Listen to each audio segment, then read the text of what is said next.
2 key phrases for your notes. Here's the first one. Life and business is like the changing seasons. That's the first phrase. Life and business is like the changing seasons. One of the best ways to describe life, it's like the seasons. Frank Sinatra sings, life is like the seasons.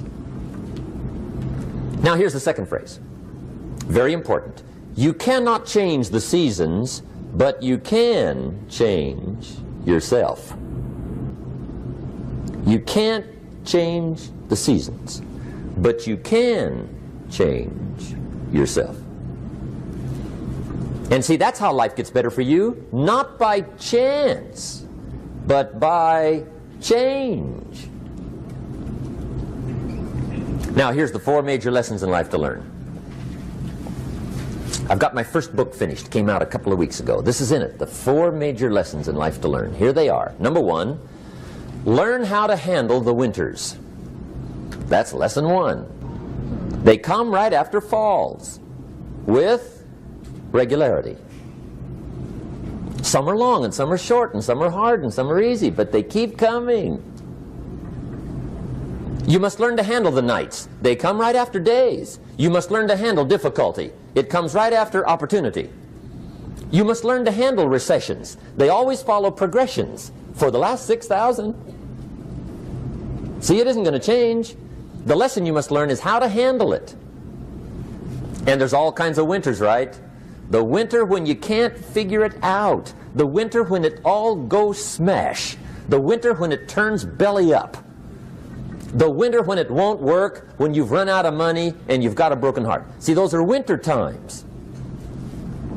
There's all kinds. Economic winters, social winters, personal winters. When your heart is smashed in 1,000 pieces and the nights are unusually long, your prayers seem to go no higher than your head. It's winter time. Barbra Streisand sings, "It used to be so natural to talk about forever, but used to be's don't count anymore. They just lay on the floor till we sweep them away. You don't sing me love songs, and you don't say you need me, and you don't bring me flowers anymore." A song of winter. But see, the disappointments come. Those are normal. That's part of life. But the question is, how do you handle it? How do you handle the coming winters and the disappointments and the down times? Well, you can't get rid of January by tearing it off the calendar. But here's what you can do. You can get stronger, you can get wiser, and you can get better. The winters won't change, but you can. And that's how life changes for you. See, before I understood, when it was winter, I used to wish it was summer. I didn't understand. When it was hard, I used to wish it was easy. I didn't know. And then Mr. Schoaf gave me a part of his very unique philosophy when he said, "Don't wish it was easier, wish you were better." See, that triggered my whole life change. Don't wish for less problems. Wish for more skills. Don't wish for less challenge. Wish for more wisdom. That's the key. So that's lesson 1. Learn how to handle the winters. Here's lesson 2. Learn how to take advantage of the spring. That's the second one. Spring is called opportunity. And spring follows winter. What a great place for it. If you were going to put it somewhere, that'd be the place to put it, right after winter. And pray tell, how often does spring follow winter? Every year with regularity, 6,000. You can almost count on it. See, opportunity always comes. Days follow nights. Isn't that terrific? Opportunity follows difficulty. But here's what you must learn to do. Underline these 2 words in that key phrase. Take advantage. Underline those 2. You must learn to take advantage of the spring. See, just because spring rolls around is no sign you're going to look good come fall. You gotta do something with it. In fact, you have to get good at one of two things in life: planting in the spring or begging in the fall. Or get somebody to do it for you. See, those are about the only alternatives. Now here's what else you must do. Take advantage of the springs quickly, because there's only a few. Just a handful of springs have been handed to each of us. They don't come forever. Life is fairly brief. So you got to read every book you can get your hands on what to do with your springs while they're here. And take advantage, they soon run out. The Beatles wrote, "Life is so short." And for John Lennon, it was extra short. But life is brief. Elton John sings, "She lived her life like a candle in the wind." It's brief. So whatever you're going to do with your life, you got to get at it. Don't just let the springs pass. Here's the third major lesson in life to learn. Learn how to protect your crops all summer. You got to take care of what you start. Sure enough, as soon as you've planted your garden in the spring, the busy bugs and the noxious weeds are out to take it. And here's the next bit of truth. They will take it unless you prevent it. And that's the third major skill to learn. You've got to learn to prevent the intruder from taking all the good you start. It's one of the challenges. Here's two key phrases under number 3. First one, all good will be attacked. On this planet. Maybe not the next one we get to, but on this one, all good will be attacked. Every garden will be invaded. Not to think so is naive. And here's the second phrase.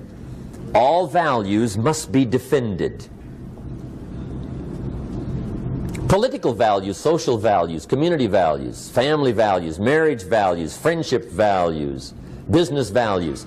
Every garden must be tended all summer. Third major lesson. Now here's number 4. Fourth major lesson in life to learn. Learn how to reap in the fall without complaint. Learn to reap come harvest time without complaint.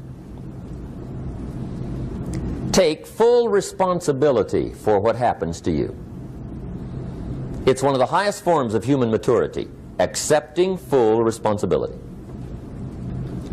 It's the day you know you've passed from childhood to adulthood, the day you accept full responsibility. And another note, learn to reap in the fall without apology. Without apology if you do well, and without complaint if you don't. That's maturity. I used to have that long list of reasons why I wasn't doing well. To explain. You got to explain, right? Otherwise you're going to look bad. I used to have this funny list called Reasons for Not Looking Good.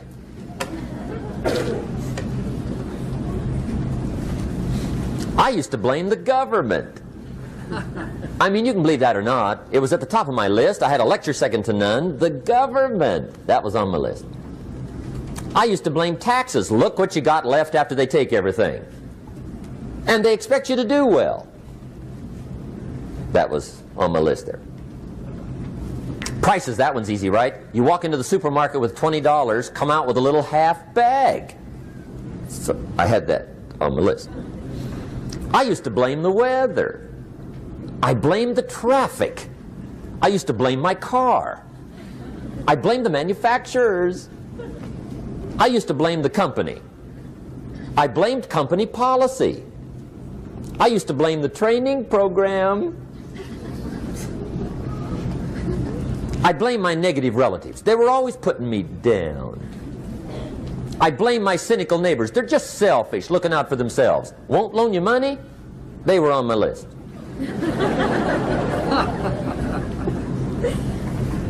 I used to blame the economy. I blamed the community. That's a pretty good list for not doing well, isn't it? I thought it was good. I'll never forget one day, Mr. Schoaf was very kind, but he was also very blunt, and this was no exception. And I'm glad he was blunt. There's a lot of things I'd have missed if he hadn't have been blunt.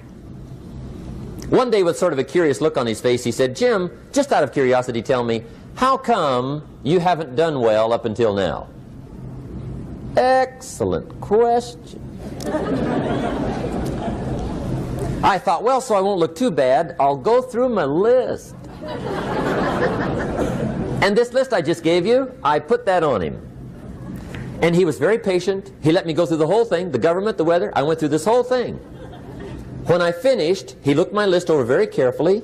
He said, "Mr. Rohn, big problem with your list. You ain't on it." How brilliant.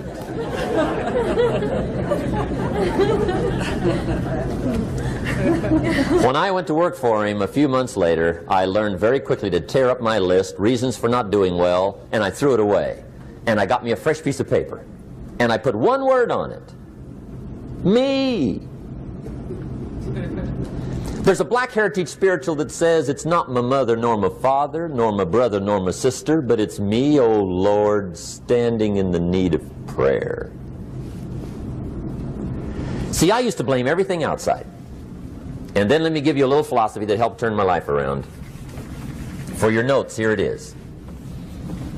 It's not what happens